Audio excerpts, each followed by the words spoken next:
Hi guys, it's your girl Lydian PC here once again with another educational, motivational and inspiring video. If you're new to this channel, please feel welcomed. I am glad to have you and I hope you'll find my content encouraging as much as it has been inspiring to me and to my subscribers. And to you, my subscribers, guys, you know I love you. Thank you so much for your support.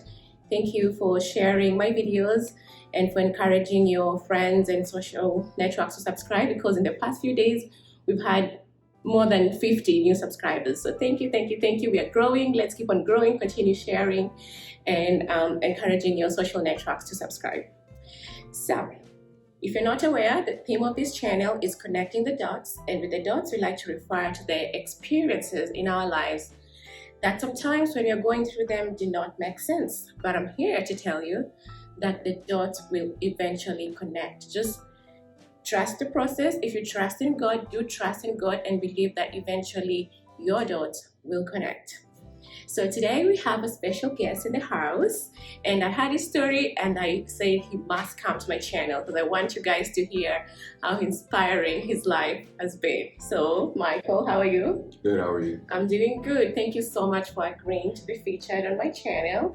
I think your story is very inspiring and encouraging, and it will inspire a lot of people because that's why I started this channel.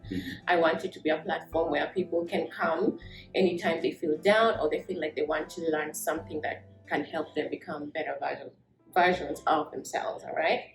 Okay, so just tell my subscribers and future subscribers who Michael is. Right. Hi everyone, my name is Michael. I was born to a single mother in Chicago.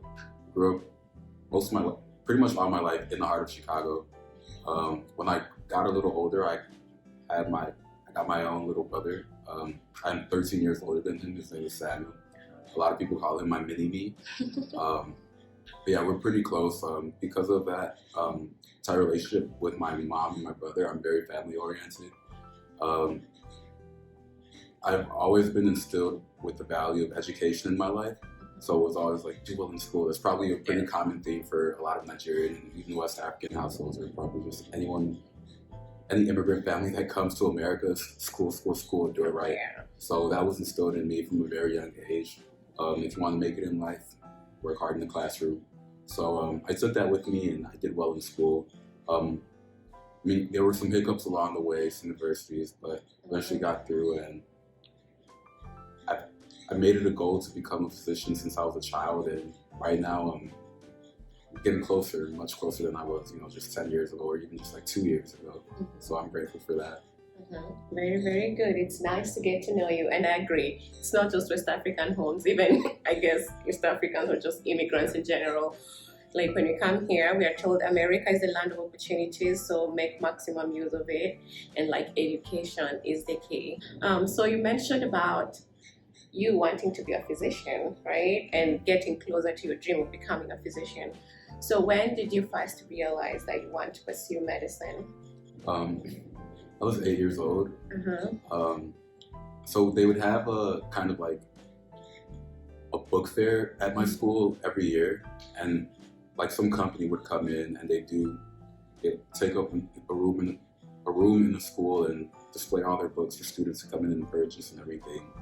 And whenever it was my classroom's turn to go, we didn't have the funds to buy books, but what I would do is just go down there and kind of like skim through things. And that's when I first found out about, I don't know what brand it was, but there was like some science magazine talking about organ systems and things like that. And I was reading about how kidneys work. Like it was very general, like kidneys, different organ systems, heart, brain, things like that. And I got really interested in the heart. So I would take that time, and for like the rest of the week, I would just go down there and see like what more I could skim through about initially the heart, but like all organ systems, but my focus was the heart. And then it also helped. My mom was a CNA growing up, so sometimes I would have to come and work with her. So I got to observe some of these things firsthand and what it was like working in some of the places that she would serve. So it was a combination of like my mom and then also like my interest at a young age from reading these books, and then eventually holding on to these things. And at first I was saying I wanted to be a cardiac surgeon. And then I made the transition a couple years later and made it final that I wanted to be a neurosurgeon. So by 10 years old, I was like, oh, this is what I'm going to do in my life. By 10 years old? Yeah. Wow. As you became older, like, did you ever change your mind? You're like, no, I don't want to do medicine? Or what exactly, like, made you feel like, no, medicine is what I want to do, apart from being inspired by your mom's work and the books that you read? So that was like the initial route. Mm-hmm. As I got older, the reason for why I wanted to go into medicine changed, especially within just the past couple of years, in light of like the pandemic, learning about health disparities, things like that.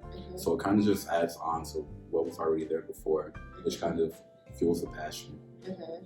Yeah, so that's very good. So as someone who has gone through the process of pre-med, getting into medical school, I know, I've experienced it's a tough journey. Yeah. So can you please talk to us or tell us about how your journey has been from when you were 10 until now? Sure. So when I first got to college, I was kind of riding a high from high school, because in high school I feel like I did exceptionally well. I had outstanding remarks from not just like classmates, but also students and everything. So I was kind of I was just basically on a high off life going into college, and like I had just gotten a scholarship that allowed me to attend college for free. So naturally it's like doing the school thing right, this and that. But there was also some things that kind of got in the way of my education as well. So I allowed myself to get distracted. I being first generation and not really having anyone I could talk to about what college in America is like. I feel like I didn't really have the heads up for things that I should look out for. And especially when I also didn't have a lot of freedom growing up, strict Nigerian household. So I get that freedom. I don't have as many responsibilities. I'm like, oh, all I have to do is focus on school. That's never been a struggle for me. So I get to college, and I'm like, this is easy. My freshman year, I was literally just having fun as much as I wanted and still getting good grades. And I thought I could continue that trend. That is not possible, especially if you're a pre-med major. So start off correctly, I would recommend. But sophomore year is when I really tanked. And it's very evident in my grades. After sophomore year, I was like, man, I don't know if I could still be a physician. Like, what is going on? I can't believe I did this, yada yada. Well, after such a bad semester, like there's no way medical schools accept people like this. So I was like, oh, I'll change my major. I came in molecular and cellular biology major, and then changed majors to community health with a concentration in health planning and administration, because I knew I still wanted to do something healthcare related. I couldn't see myself doing anything else. So I knew it was healthcare field. So after going through, I was like, wow, this major's growing on me. This is when I started to learn more about like community health, public health. And then with my concentration, I was learning how like hospitals function financially, what they do to help reduce their own costs and improve quality of care, things like that. And then I think it was my last semester at undergrad, they make it mandatory for community health majors to do an internship of their choosing for one full semester, and it's like 320 credit hours for the semester, or not 320 credit, 320 hours total. So that's when I got a position with at Carl Hospital near Champaign, Urbana, and I was working there. I was like, at first I'm like, okay, this is interesting. After about 2 weeks, I was like, I can't do this anymore. Why not? It was just so tedious. Everything was like Excel files, make this PowerPoint, this, and that. Yeah, it's helpful to the hospital, but for me to spend like the rest of my career doing, I don't have that. I'm not passionate enough about it. Yeah. But at the same time, they also offer all the interns at this location to watch a procedure that they're choosing. So I was like, you know what? I'll watch a craniotomy. Is there one available? And then I got to see one in action. And I was literally there from maybe, I think 6:45 until 5 p.m. But the time flew by, and I was like, man, you sure you don't want to do medicine, Michael? You gotta get back on track.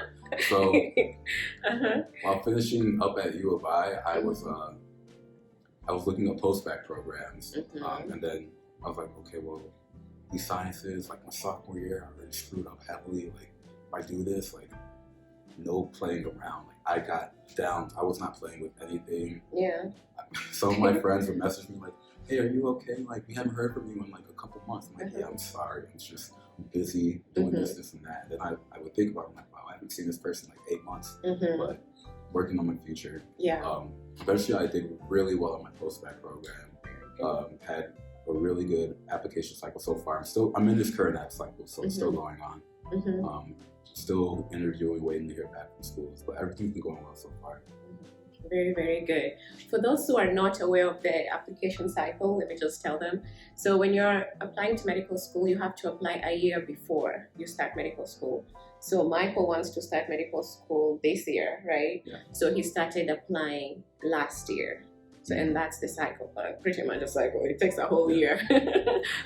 Yeah. So he's currently within the cycle, still applying, still waiting to hear from schools, but he has already gotten an acceptance to medical school. You all, that's a big deal. How do you feel? When I first got that acceptance, I didn't even open the full email. I saw the preview. Yeah. And then I just read the preview. I was getting food from Adegoke, came back into my car. I was like, oh, let me check my email before I pull off. I see the preview, put the phone down, and I just like sit in the car. I start crying a little bit. And then I think I was there for like 10, 15 minutes, and I was like, oh, I gotta tell my mom. So I pulled off, and then I'm like speeding home with the ugly cry, tears on my face. And then I'm like going like 55 and 35, very illegal. Don't do it. But yeah, as soon as I walked through the door, I'm like, Mom, like, look at this email. And then she starts singing like songs of praise and then everything. And then my grandma's upstairs like, what happened? And then my mom's like, Michael got into med school. And then I go upstairs, I'm like, I got into med school. And then my mom's like, we gotta celebrate. We're going out to dinner. What do you want for your birthday? This, and that. And I'm like, oh, but it still feels surreal because it's been a long journey. Like something that you wanted since you were a child, and then like even at a certain point you thought you didn't want to do it anymore, and then you get that first acceptance after you like pivoted and worked hard for it. It hits different. It hits different for sure. And let me tell you guys, it's a big deal. I know some of my viewers are in Kenya and they really don't understand what we're talking about, because in Kenya they have the British system, and how that works is after high school, depending on how you perform on the standardized exam, you can directly be posted to medical school or engineering school, whatever. So they don't have to go through an application process like we do. So in America, like you have to go through undergraduate and then now apply to go to medical school as a graduate program or a doctoral program. And it's very difficult to go through the process and to get in. For those who follow me on Instagram, yesterday I uploaded a picture of my current classes profile, and it shows the average GPA, the MCAT, just a summary of my classes profile. And I think it does a good job showing how difficult it is to get to medical school. And that's why we are celebrating and we are happy. So those who are in Kenya, just allow us to enjoy ourselves, please. The acceptance rates are low at every single school. Even if it's considered a bad medical school, it's still hard to get in. It is, for sure. For instance, like my class right now, they received more than 3,000 applications and they only had spots for 128. So you can see that the odds of you really getting accepted are really low. And every pre-med, most of the people who are applying are smart. They're very smart. Very smart, very driven. Accomplish many things. Even my interview with UIC, I was in like the first batch of interviews, and I come in, people are doing introduction like, oh, I've done research at Harvard, or oh, I work at this lab at Stanford. I'm like, oh, well, there's me. I just finished a post-bac program. Yeah. So there's things like that. You're up against, not really up against, but the people in your application pool are also very established, very smart. And I feel like sometimes it gets really easy to put yourself down. Like, oh, maybe I'm not like good enough for this. Because look at this person, you know. But everyone, you have to come with your own story as well.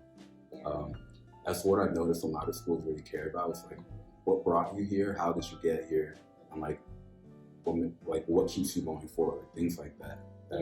They really want to hear about. Very true. And I'm glad you talked about the story, because I was going to go back to saying your story is very important. Michael, when you're talking about like your journey to medical school, like how you got discouraged when your sophomore year grades went down, and then you changed your mind, and later after shadowing the neurosurgeon, it created back your interest and stuff. So it just reminded me of my favorite person, the late Steve Jobs. And he said we're going to spend a lot of time working, or at our jobs or something. So you gotta choose what you love or do what you love. And if you do not know what you love, make it your job to find it. I know Oprah likes to say, if you don't know your purpose, make it your purpose to find your purpose. And I feel like you're a true example of that. Like, after you did the healthcare administration stuff and you're like, no, this is not for me. And then with the introduction to neurosurgery, you're like, this is it. And then you made a decision to do it no matter what. Like, you just dedicated your entire life to do it. I think that's very inspiring, because as first generation college, graduate school students, I can identify with your story that we don't even have the mentorship or the guidance that we need in order to pursue what we want to get to where we are. So could you tell me, like, when you're going through the post-bac and applying to medical school, what resources did you use? So when I was looking for post-bac programs to apply to and attend, I tried to see where, one, I would have some kind of resources for the MCAT, and two, some advising, because I didn't want to go through this application process more than once. It's not fun. I wanted one and done. Mm-hmm. And thankfully that worked out. But I attribute that to a lot of the guidance I received and being around a lot of other people who.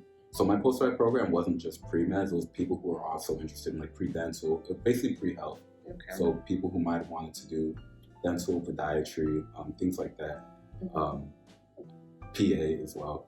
So we were all like-minded in that situation. So everyone's kind of like, okay, similar situation. We didn't do as well as we wanted to in undergrad, and this is our time to redeem ourselves, take these classes, work hard.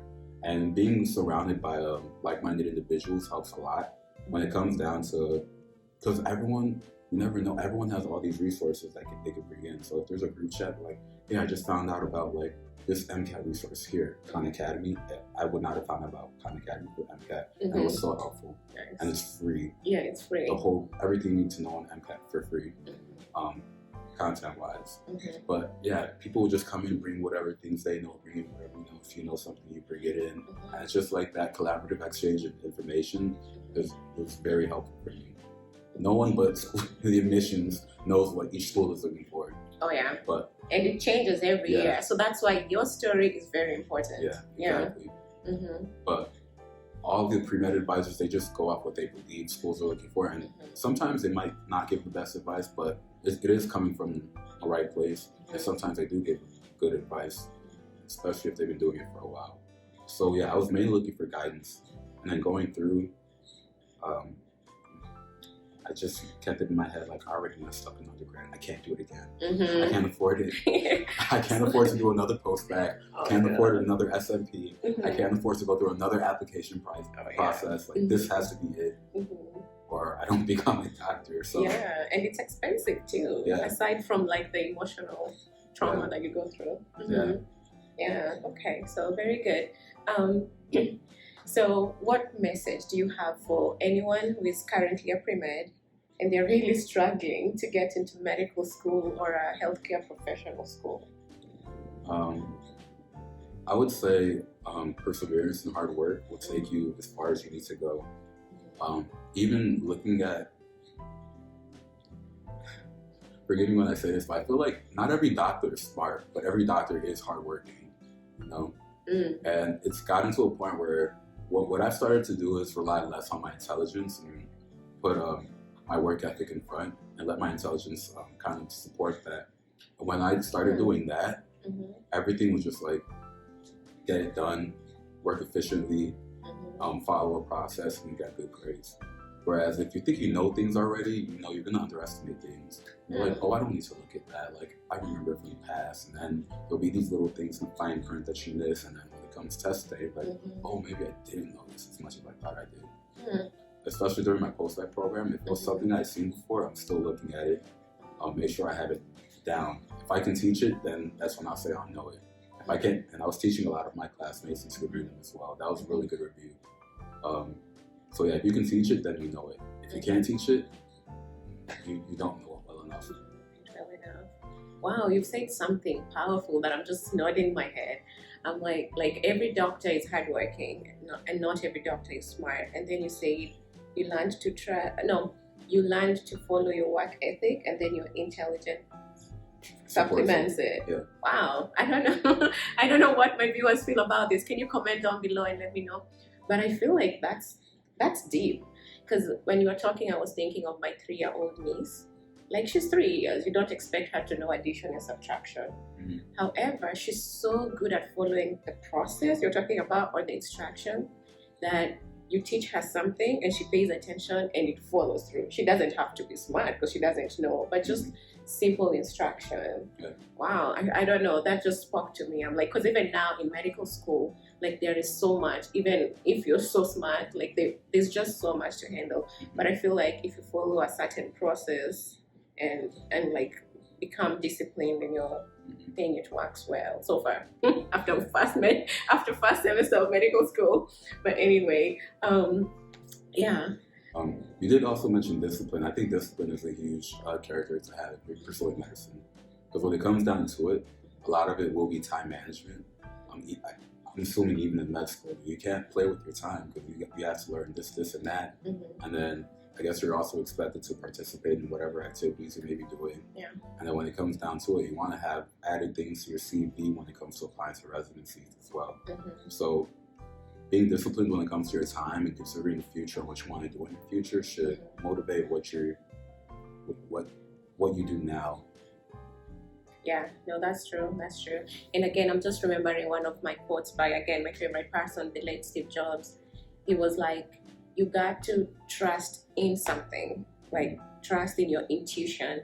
And he was like, do not waste your life living somebody else's life while your intuition and your heart already know where you need to be. So it's kind of similar to what you're talking about, like with the work ethics, and not really depending on intelligence or somebody else's advice, because that's their opinion. But sometimes it's like you have to follow your heart. It's just like you, again, with changing from healthcare administration back to your desire of becoming a physician. It's like you follow what your intuition or your heart is telling you to do. So that's very important, because again, it brings it back to like the theme of this channel, connecting the dots. It's like when you follow your heart and do what you love, eventually things will fall into place.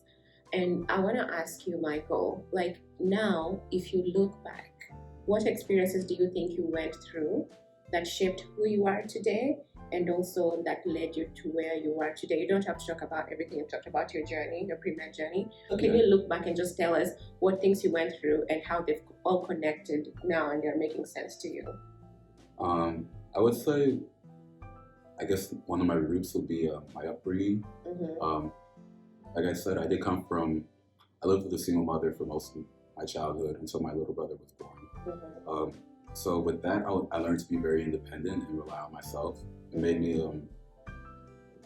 very accountable, and that's something that's one of my redeeming qualities that I carry today, on my accountability and independence. Going forward, when my brother was born, I learned how to be reliable as well, because my mom and I were like tag teaming, helping to like, oh, maybe she won't be able to pick him up from school. I guess when I get out of school, I gotta go straight to the daycare. I was not doing any of the fun things people in high school did. I was, if it's school, extracurriculars, and then helping out at home. So that also made me family oriented. I picked up those values there. And then same thing with hard work and persevering. Because high school, I feel like a lot of people had a relatively good time. I was a full-grown adult in high school. I was already not sleeping and everything, 2 to 3 hours a night sometimes, and I'm still trying to, be a model applicant to apply to undergrad. And then even in college, all of my shortcomings, I would say college was the first time I experienced failure, but that's when I learned that you don't really fail unless you give up on something. You should treat them and your mistakes as opportunities to learn. And from many of my shortcomings in college, I grew from it. I learned a lot about myself, and I've learned to be way more self-reflective. I picked up a skill of where every now and then I'll kind of objectively evaluate myself, like, oh well, how have I been feeling about this? How have I been feeling about that? Is there anything? Is what you're doing now contributing to what you want to pursue in the future? If not, to make a change. If it is, keep going, or what can we do to improve whatever you're doing? Things like that. I feel like a culmination of all these things has just been adding to who I am right now. Yeah, very true. And I'd like to make a little caveat to the statement you said about if what you're doing is it contributing to what you want to be in the future. I think sometimes you might be doing something and you really don't understand what you're doing, but you feel like your intuition is telling you to do it. I think in that case, you should go ahead and do it. Don't you think so? Yeah.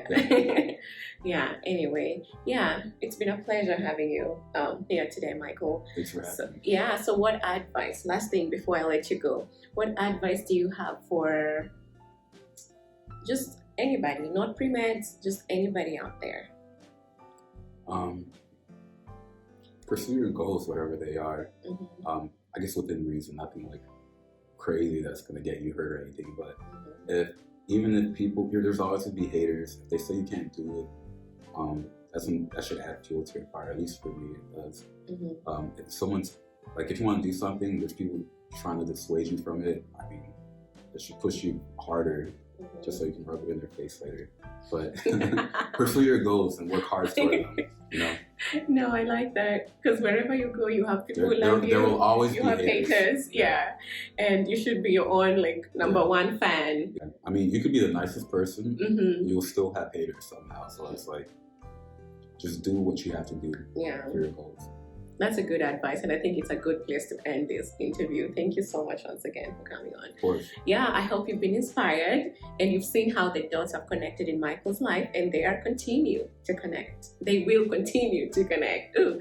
All right, guys. If you like this video, please don't forget to click the like button. And then if you're not subscribed, please go ahead and subscribe. Just hit the red button at the bottom right of the video, and also share this video with your social media networks and encourage your colleagues, friends, family members to subscribe. Thank you so much and have a wonderful evening. Bye-bye.